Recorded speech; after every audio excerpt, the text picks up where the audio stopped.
Der er et sted mellem 10 og 20.000 mennesker i Danmark, der spiller live-rollespil. Det er en niche, som ikke mange uden for miljøet kender til, og derfor vil jeg invitere dig med til et rollespilsevent. Mit navn er Bøjken, og jeg er en af arrangørerne af Sunfall 2015. Sammen med eventets arrangører vil jeg introducere til, hvordan live-rollespil kan fungere, og i programmets anden halvdel vil jeg selv gå in-game og være med til at spille rollespil, så du kan følge med i, hvad man kan opleve til et sådan event. Ready to shoot now? Yes. Good. Jeg kan love for, at det bliver lidt af en oplevelse. Så læn dig tilbage i stolen og vær med til at slippe fantasien løs. Godt nok, Jack. Vi skal ud herfra nu. Så vi løber. Kom.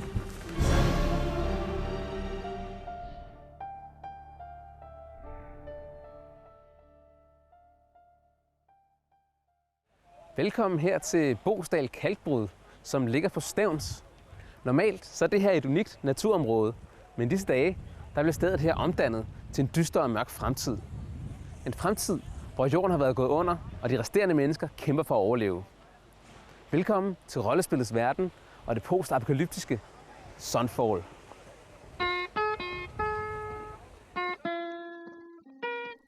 Sunfall er et rollespil, hvis univers foregår i Danmark mange år efter apokalypsen, også kendt som Dommedag. Det er et årligt arrangement, hvor danske og udenlandske rollespillere kommer til for at udleve det dystopiske miljø. Where do they go? The smoke rings I blow each night. Oh, what do they do? Those circles of blue and white. Eventet arrangeres af foreningen Lost Ideas Denmark, og iblandt foreningens medlemmer finder vi blandt andre Sebastian Bøjken og Bastian Refstrup. Postapokalypse betyder, at vi er de overlevende fra verden i går. Det betyder, at verden er gået under som samfund, som vi kender det i dag. Med, vi har et sikkerhedsnet, vi har et socialt sikkerhedsnet, hvor vi alle sammen understøtter hinanden som samfund. Det findes ikke mere. Verden er gået under af en eller anden form for stor apokalypse, en eller anden form for stor katastrofe, som ødelagde hele verden. Og vi er de overlevende. Vi er børn af de overlevende. Det betyder, at vi lever af gårdsdagens rester. Hvis vi finder et hus, jamen så kigger vi i det hus, om der er noget tilbage. Er der noget dåsemad? Fordi alt andet mad vil være rådden. Historien bag Sunfall er, at det er cirka 100-150 år siden, at verden der gik under. Det skete engang i slut 80'erne, sådan cirka.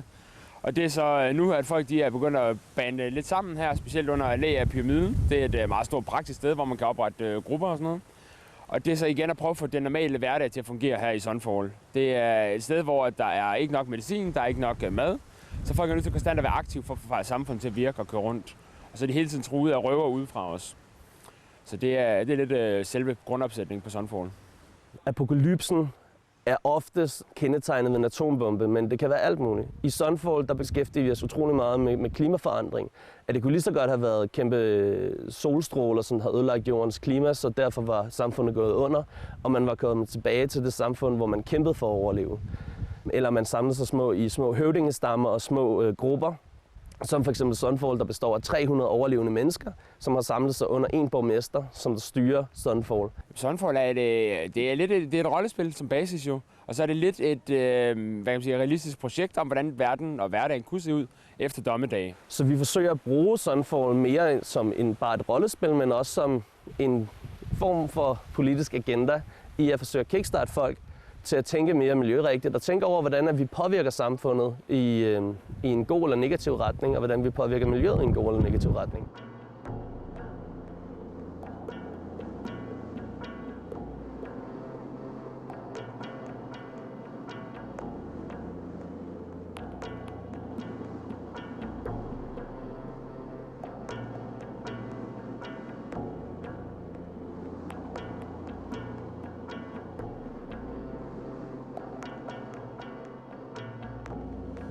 Når jeg nævner ordet rollespil for nogen, så tænker de fleste noget med, at man skal klæde sig ud i middelaldertøj og springe sig op som en ork eller en trold og rende rundt i middelaldertelte, middelalderbyer osv. Sådan er det ikke til Sunfall, fordi Sunfall foregår på jorden, godt nok i en fremtid, men vi er på jorden.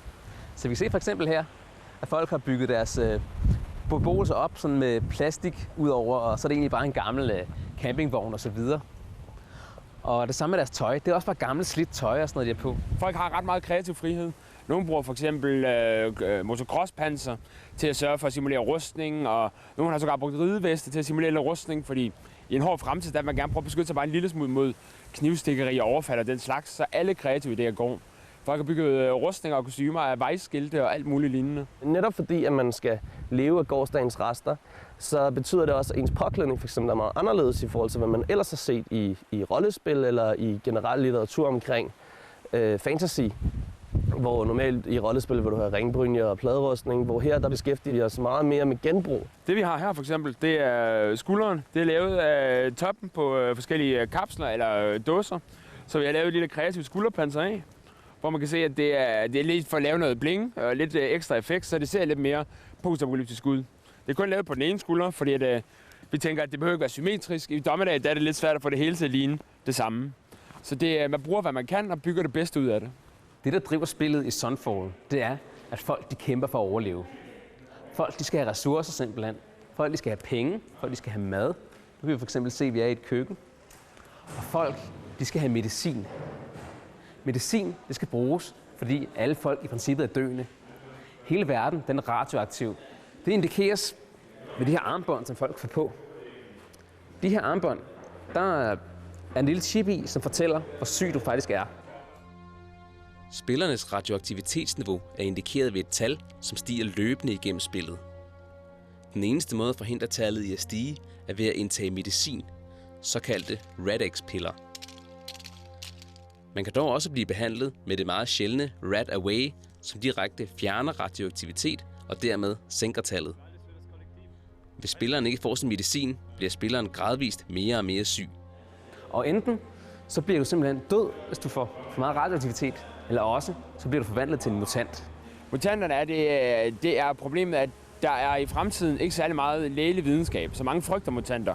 Der er for eksempel overtro, at mutanter kan smitte. Du kan blive syg af at være tæt på en mutant, de bestråler andre folk omkring sig. Og derfor er det lidt en udstødt gruppe, for at lave lidt en polarisering mellem grupper også. Så mutanter er lagt for had, så man igen prioriterer, at man ligesom størstedelen af flokken og vil ikke tage dem til sig, eller vil man gerne prøve at være det bedre menneske og se, om man kan hjælpe dem. Og muligvis derved igennem sådan møde, hvad kan man sige, fjendskab fra sine egne grupper og fra sit eget hold.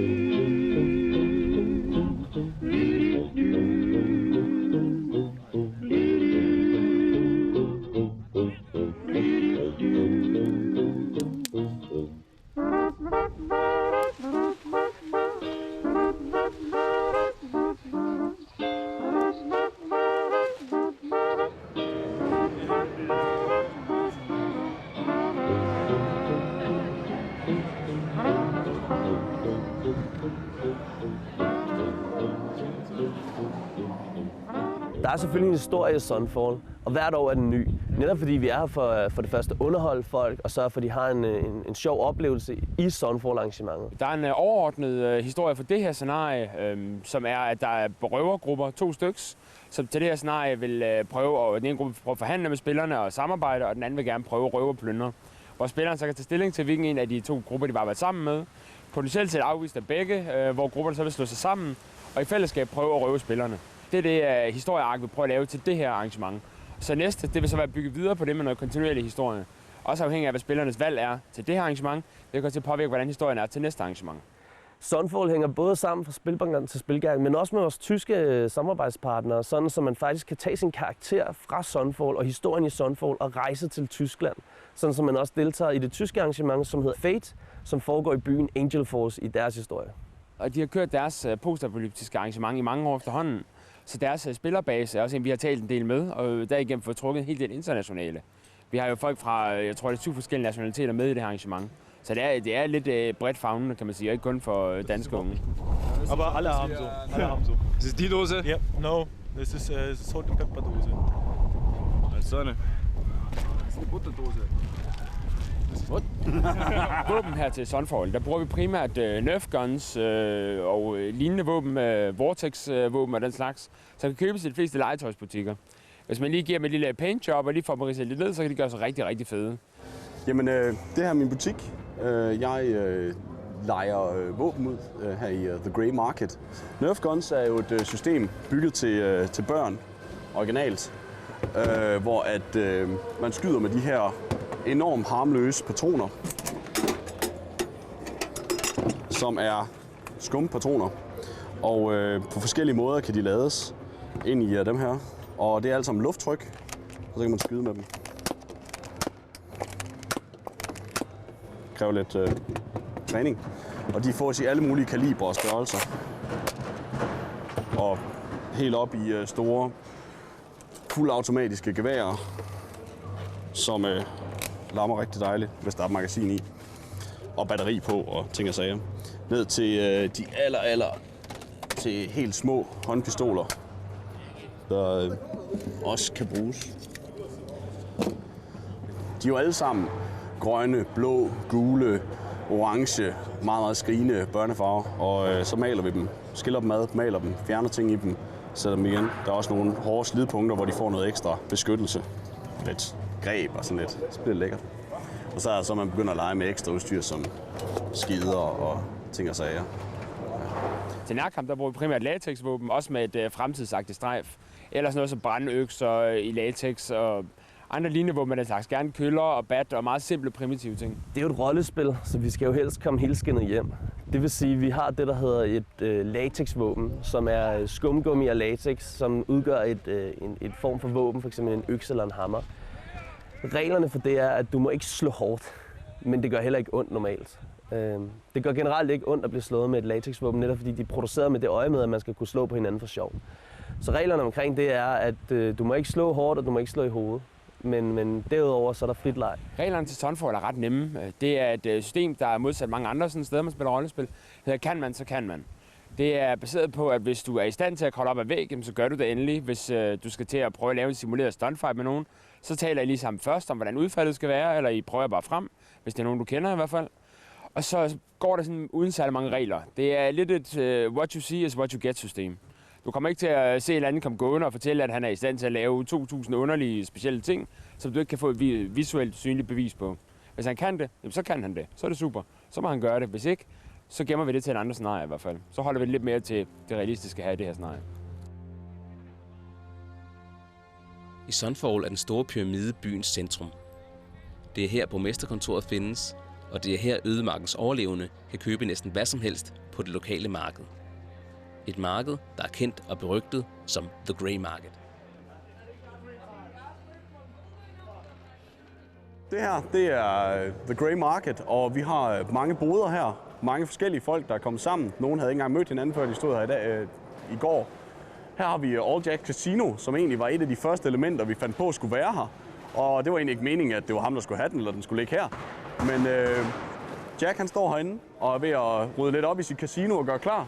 Herovre, der vil der på et tidspunkt være nogle små pitfights, nogle små kampe, nogle folk, der skal slås lidt, og man kan vædde lidt på.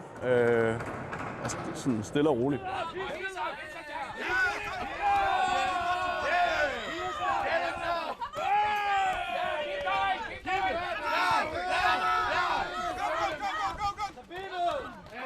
Herovre ligger The Fall, vores egen avis. Og vi har Anton herinde, vores dejlige journalist. Og herinde vil de skrive avis hver eneste dag. Og være rundt og interviewe en hel masse.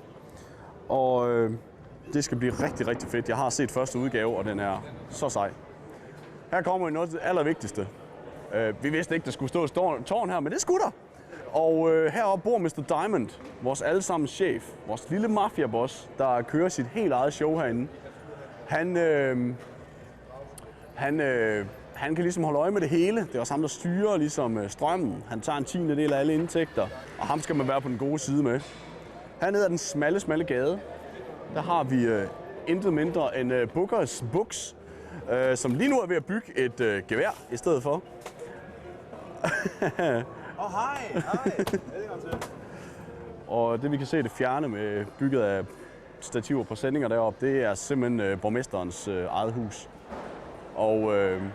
Og der har vi også en forbindelse over til der. Og der kommer til at ske meget politisk arbejde, der kommer til at ske mange intriger og spændende ting, public announcements og sjov ballade. kommer simpelthen til at blive spillet deroppe på den store terrasse, der er deroppe. Så er det blevet tid til, at jeg skal gå in-game her til Sunfall. Og ja, det blæser lidt rimelig meget og regner også. Men det gør sådan set ikke så meget, fordi at det er med til at skabe den her stemning og den her dystre og ødelagte verden. Så jeg begynder at lave min karakter, og det foregår herinde i det her telt. Da reglerne til Sunfall er meget simple og kører på kan-man, så kan-man-systemet, er det også meget enkelt at lave sin karakter. Velkommen til Sunfall. Jo, tak. Hvad er dit navn? Det er Rune Larsen. Der er ikke nogen avancerede statistikker, der skal tages hensyn til. Det eneste, som arrangørerne skal vide, er min karakters navn, og så programmerer de et tilfældigt tal ind på mit armbånd. Tallet er mit radioaktivitetstal og indikerer, hvor meget radioaktiv bestråling netop min karakter har været udsat for, inden spillet går i gang. Hvor meget starter man med? Normalt starter man med 30. Det skal der nogenlunde være her. Ja. Jamen, tak for det. Så vil jeg gå ud og spille.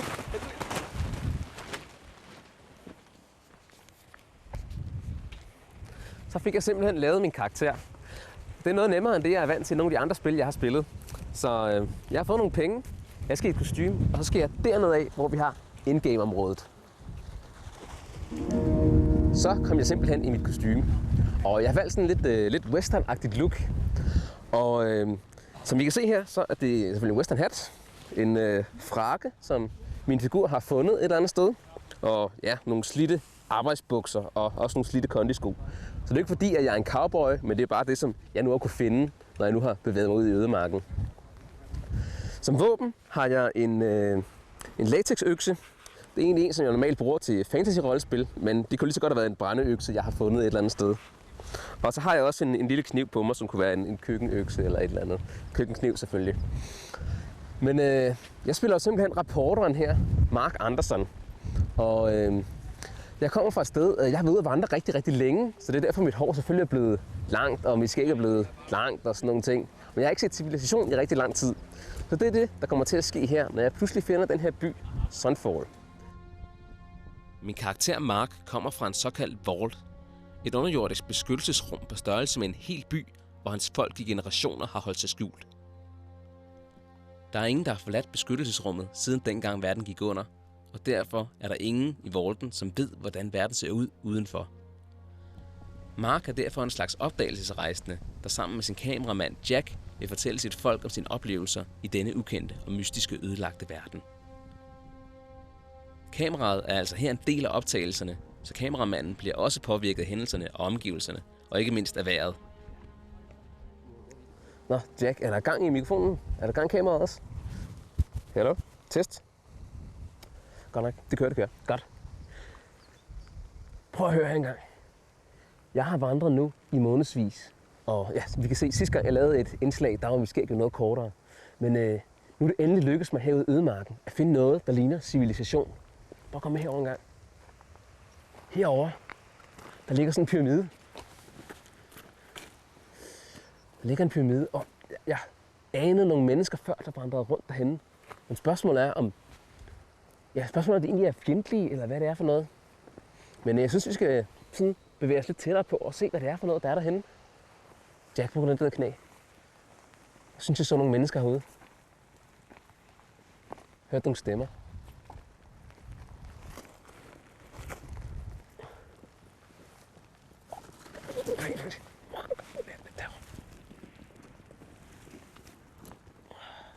Det er første gang, at Mark møder mennesker i ødemarken. Men da de ser fjendtlige ud, tør han ikke tage kontakt til dem. Det var heldigvis en god beslutning, da det viser sig at være røvere.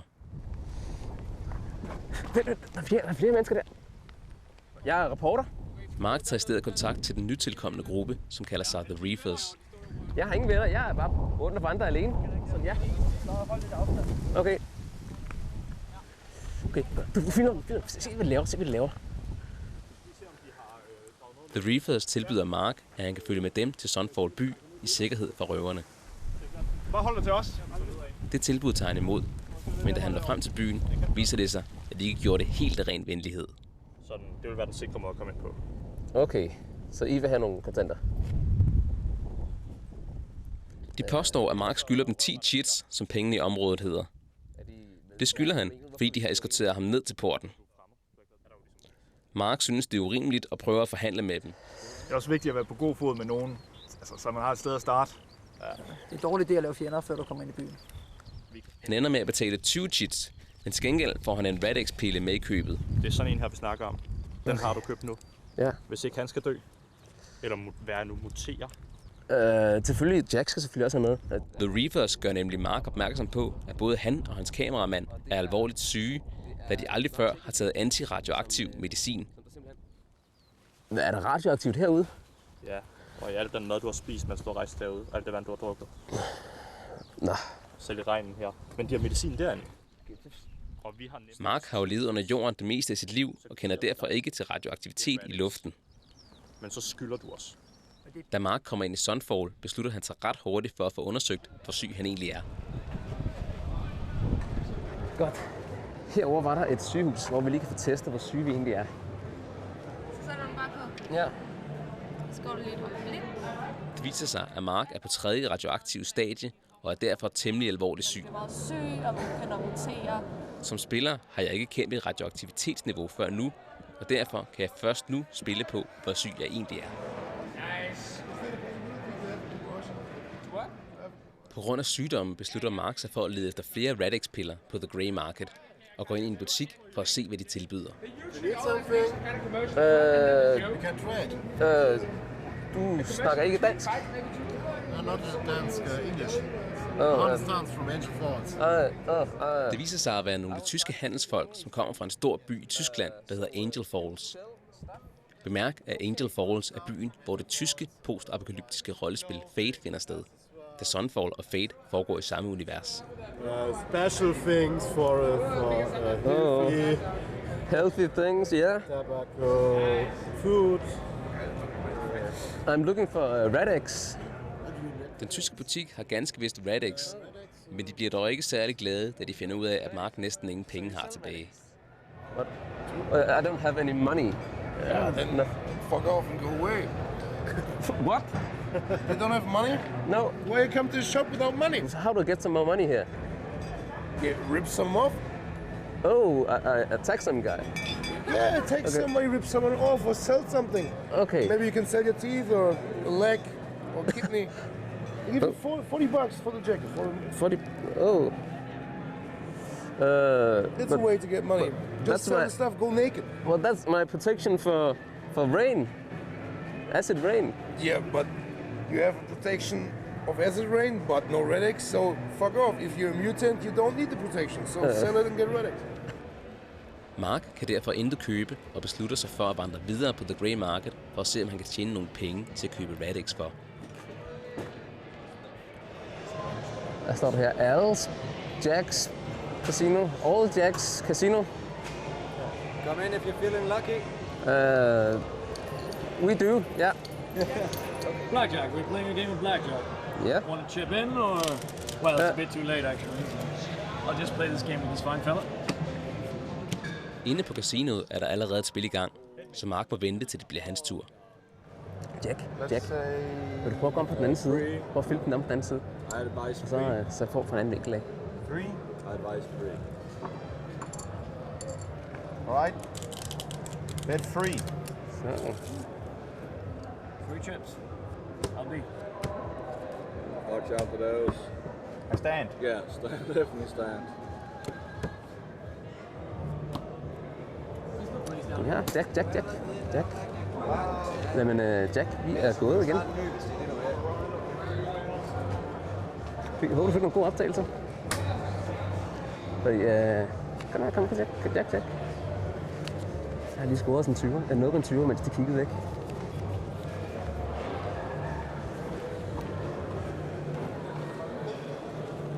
Så det er meget bedre end at spille. Det er simpelthen bare at stjæle fra folk. Det er sådan, man skaffer penge her. Det er alt for risikabelt at miste penge derinde. Det var derfor, jeg bad dig om at komme på den anden side, så kunne jeg lige nok nogle penge bagved. Mark vender tilbage til lægehuset, men sygeplejersken fortæller nu, at Rad-X-pillerne, som er relativt nemme at skaffe, kun gør, at ens radioaktivitetstal stiger langsommere. Men det stiger stadig. Hvis man vil have mindre radioaktivitet i kroppen, skal man skaffe Rad-Away. Som spiller kender jeg naturligvis godt reglerne om Rad-X og Rad-Away, men det gør min karakter Mark ikke. Derfor kommer det som et chok for ham, da han finder ud af, at han ikke kan rense sin krop for radioaktivitet uden Radaway. Føler det. Jack, jeg får det bare værre og værre.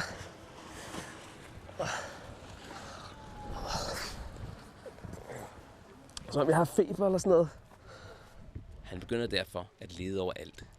Jeg har det ikke så godt. Jeg leder efter nogen, der kan... jeg har noget Radaway. Radaway? Meget syg? Ja, det kan man godt sige. Jeg har det ikke super godt, nej. Tror jeg på. Ret feberagtigt. Har du fået din medicin? Aldrig. Aldrig? Nej, altså, jeg har en i lommen lige nu, men nu har jeg fået at vide, at det nærmest er så sent, så jeg skal have Radaway. Altså, jeg kan ikke gøre noget i hvert fald. Jeg kan også køre det over, hvis det er. Køre mig over? Det er måske for meget gode. Det er også det, jeg tænker. Ja. Det er Mark Markersen, der gerne vil snakke lidt om noget Radaway. Mark går hos byens borgmester for at søge efter Radaway. Han går hos den lokale gangster, Mr. Diamond. Han prøver at høre tyskerne. Do you sell Radaway? Radaway? Radaway, yeah. Look at us. Do we look like rich as that? No, we don't sell Radaway. Men der er ingen, der kan skaffe Radaway. If we have one Radaway, we are rich. We are rich people. So, so you want some Radax? Yeah, but Yeah. Radax. It's a bit too late, actually. You fucked it up. yeah, Okay. yeah. You know what? Like, go to the store. Maybe you just like step back 2 meters. Something. Når folk hører, hvor syg han er, beder de straks Mark og hans kameramand om at skrubbe af, så de ikke smitter. Alright, bye.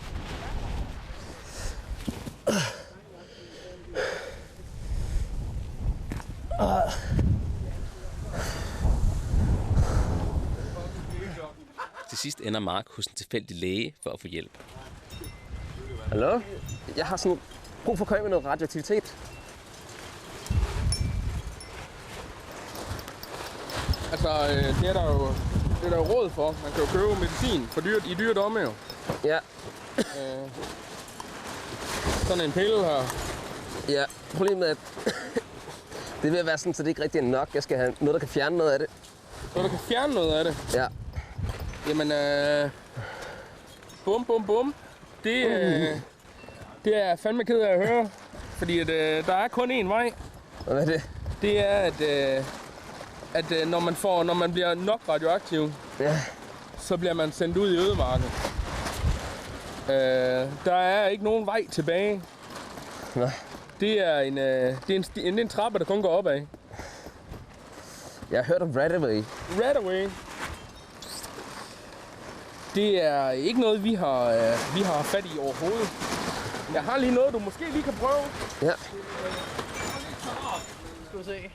Ja. Hvad han kommer og giver dig, kommer helt sikkert til ikke at smage særlig godt. Så tag og spil liste med det her. Det er lavet på kølervæske, det er derfor det er blåt. Det er mjød. Mjød lavet på kølervæske. Simpelthen. I en flaske. Det her. Det kommer til at tage lige spidsen. Du er stadig... det er stadig skidt. Stadig rigtig skidt. Men jeg tror, det vil lige tage de værste af symptomer. Du skal ikke tage dig i bundfaldet. Det er bare for smagens skyld. Ned med det, og så kongen ned bagefter. Så skål. Ja. Det gør det lidt nemmere, ikke? Sådan der. Hjælp det lidt. Hvad er det for noget? Det er... Det er vel ikke noget, du ikke kan lide, vel? Nej. Ja, det gør det ikke. Det gør jeg bestemt ikke ud fra. Du spytter ikke. Det er ikke ud som om, du ikke kan lide det, vel? Det er Karl ikke glad for. Det er Karl bestemt ikke glad for. Nej. Det her, det er lavet det på nogle svampe, som vokser på de køleelementer fra vores skib. Okay. Det er tættest på reaktoren. Ja. Det er sådan lidt, du ved, og fight fire with fire. Men det er godt nok. Det bliver du glad for, det her. Mark begynder at opgive at lede efter Radaway i Sunfall. Men i hans søgen har han hørt adskillige fortælle, at den tyske by Angel Falls har Radaway. Hvor får man det fra? Det er kun i Angel Falls. Altså, det er noget af det, vi prøver på at få tilsendt fra Angel Falls. Jeg er lidt bange for, at der kun er én ting at gøre. Hvis der skal ske noget, så er vi nødt til at finde den her by Angel Falls. Og så må vi finde ud af, hvordan vi kan... Der kan vi få noget Radaway. Men vi skal finde ud af at overleve så længe. Så vi er nødt til at have Radax, der kan holde det her væk. Altså, der kan holde det i ave, så vi kan overleve og komme hele vejen derhen, fordi vi får en meget, meget lang tur til Tyskland, kan jeg konstatere. Kom med. Mark kender en, som har mange piller. Men først skal han have et våben. Okay. Efter at have kigget lidt på udbuddet, vælger Mark et passende våben. Handle forward to shoot. Don't shoot. Ready to shoot now? Yes. Good. Let's go.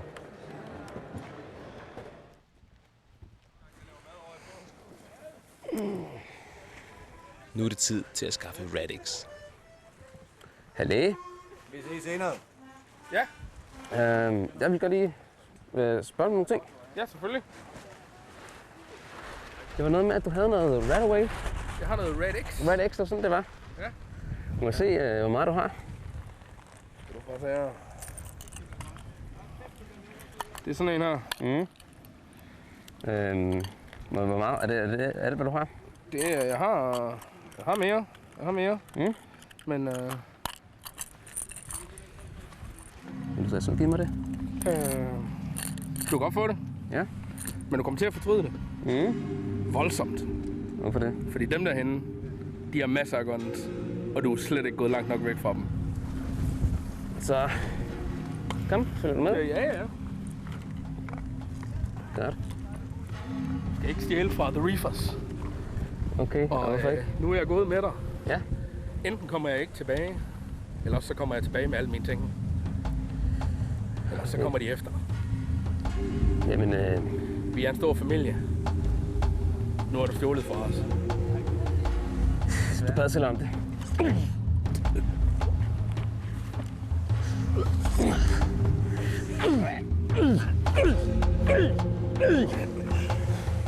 Godt nok, Jack. Vi skal ud herfra nu.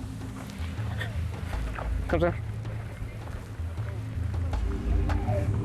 Kom så er vi løbet. Kom.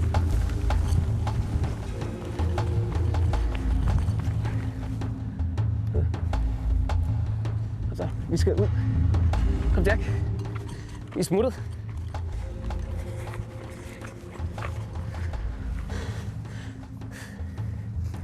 Godt nok. Jeg har ganske vist kun lejet det her våben i 24 timer, men jeg forlader Sunfall nu. Nu løber jeg simpelthen. Jeg drager mod Angel Falls. Jeg finder ud af, hvor det er henne. Og så har jeg nu et våben, jeg kan forsvare mig med. Og Jack, jeg er ked af det, men der er ikke Radix nok til Aspect 2. Så ja, desværre. Vi ses en anden gang.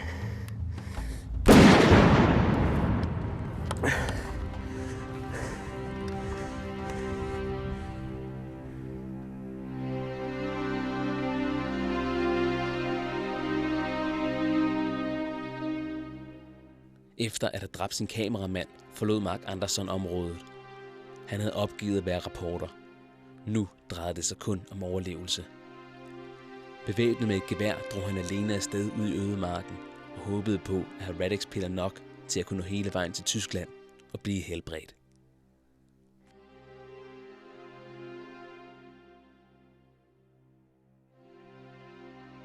Vores vision med Sunfall er for det første at vokse Sunfall. Vi vil rigtig gerne have bredt genren ud til nye, som der ikke har prøvet at spille rollespil før, og garvede rollespillere, der har lyst til at komme igen og prøve at spille et rollespil en gang til.